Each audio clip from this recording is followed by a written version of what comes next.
What's up everyone, hope you've had a wonderful day. What If Night 310 here, back with another video. This is What If Naruto Had the Millennium Eye, part 2 or episode 2.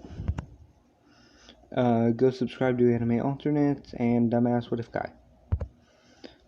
Okay, last time we left off with Naruto getting assigned his team, which is Hinata and Sasuke and Naruto. This team was decided because all of them have dojutsus. And their sensei is Kakashi Hatsuge. They end up going to the roof. They start with their goals. Kakashi goes first. He only says his name. Sasuke goes. He says his name and his dream. Then Hinata goes. She says she wants to become a strong and respectable kunoichi. She also wants to marry Naruto because it's probably going to be the ship for this one. But she doesn't say that.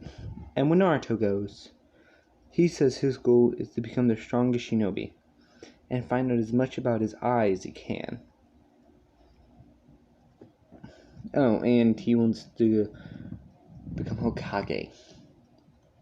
And he likes spending time with Big Brother Yamato. Anyway. So they end up going, they are told to meet up the next day, and they do, for the bell test. When the bell test starts, everyone runs into the forest except Naruto.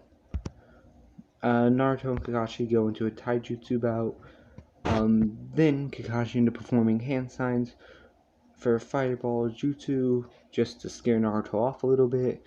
But surprisingly, Naruto performs these same hand signs, using his Millennium Eye to see the hand signs Kakashi is using to basically copy the jutsu.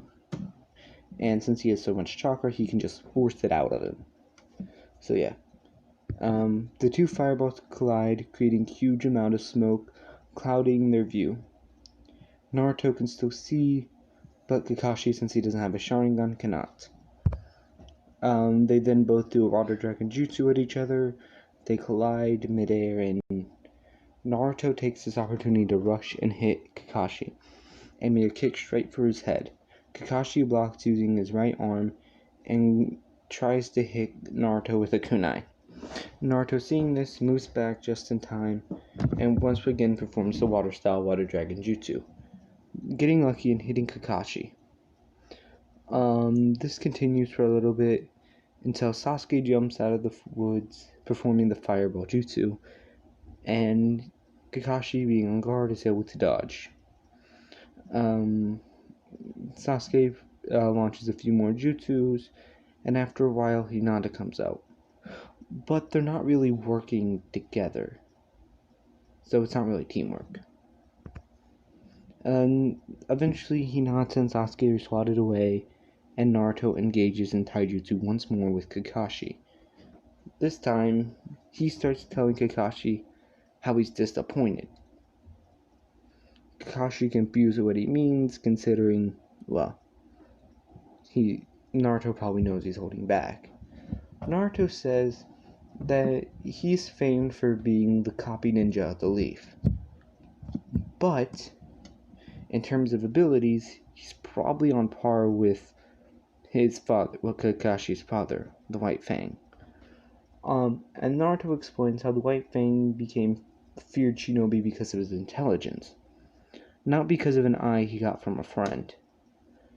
Kakashi, hearing this, thinks about it a bit, but decides to continue fighting. After a little bit, Naruto gets blown back and the bell rings. Naruto is the one tied up to the thing. Hinata and Sasuke end up feeding him.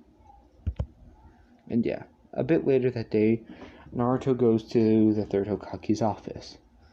When he gets there, he sees an old man with a cane and one eye covered, and the third Hokage. They explain how Naruto has an incredibly hard mission. Typically, they would not be giving it to him. Considering his ranking, they'd give it to a Jonin. But since Naruto can basically look at people's memories, this job is suited for him. Originally, they were planning on sending a Yamanaka, but they realized a kid would be more suited, in a sense. Naruto gets briefed that he has to go protect the, what's it called? God darn it, I knew the name. The old guy's, granddaughter. And it's explained that she has two powerful missing ninja, after her. Naruto accepts the mission, and he is told that he'll get paid for a double S rank because this is a S rank mission. So he goes, and the two missing ninja he's briefed on are brothers. Their names are not known, but one of them has a weird golden key, which you would probably know as the millennium key. The other one does not have said millennium item. Supposedly they found it in like a dungeon. Anyway, Naruto meets the daughter, and they get along pretty well, quickly becoming friends. A few days pass, and Naruto ends up running into one of these men. The one that looks like he's older. Naruto quickly reads hand signs for a fireball jutsu. The grown man dodging and performing a water-style water dragon jutsu. After a bit, Naruto and him engaged in a taijutsu. Naruto asked him about the key. He explains how he found it in a dungeon, and then he asked about Naruto's eye. Naruto says he was born with it, and he doesn't really know where it came from. Naruto then once again performed fireball jutsu and launched it at the guy, then quickly following it up with the water dragon. The guy dodged the fireball, but got hit by the water dragon. He ended up getting injured. Then Naruto used his Millennium Eye. He used Millennium Style, Loved One Assassination. This jutsu creates a copy of a dead loved one. They go up to you, seem to love you, and kill you. This person is his, Naruto's opponent's little sister, who died a few years ago in an attack. The guy ends up falling for it and getting hurt badly, barely surviving. The girl turns into a copy of Naruto, and Naruto swings a kunai at him, missing the cut, and the kunai in the clone gets kicked in the stomach, dispersing. Naruto, the real one, performs another fireball jutsu, killing the guy. Then the other brother, who just arrived, performs a water dragon jutsu, Naruto doing the same, causing them collide. The younger brother then throws the giant shuriken at Naruto. Naruto is able to duck under it, grab the hole, and throw it right back. Then Naruto engages in taijutsu and is getting overpowered. Then Naruto is pushed back, and the younger brother goes to his brother's corpse and takes the key from his chest. But as soon as he grabs it, he dies. Naruto is confused with this key, why he died. He figures maybe it's a special item that chooses its wielder. And then he thinks that this key in his eye could be connected. So he decides to take the key.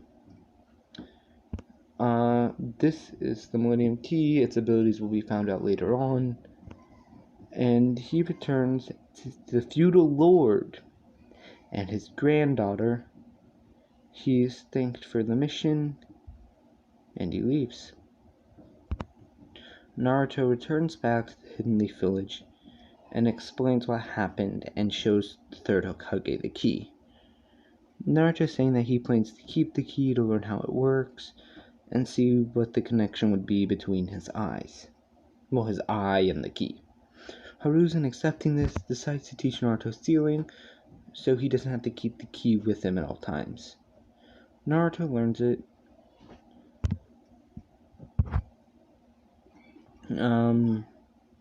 Later that day, Naruto does make like a shadow clone and uses the key on the clone.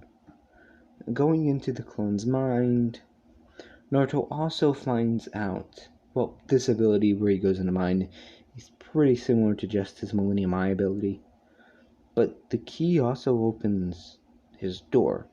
Not really thinking about it, Naruto goes to unlock his locked door and uses the key, but somehow it unlocks. Naruto figuring this key is basically universal and it could be quite helpful later on. Maybe it can remove any seals or something along those lines. So Naruto decides to keep that on the back burner of his mind.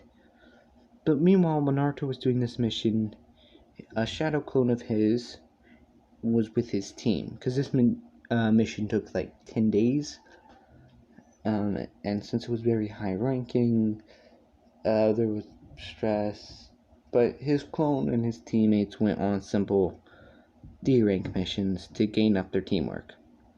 Sorry if I was quiet once again. Yeah. Hope you all enjoyed, and I'll see you next time.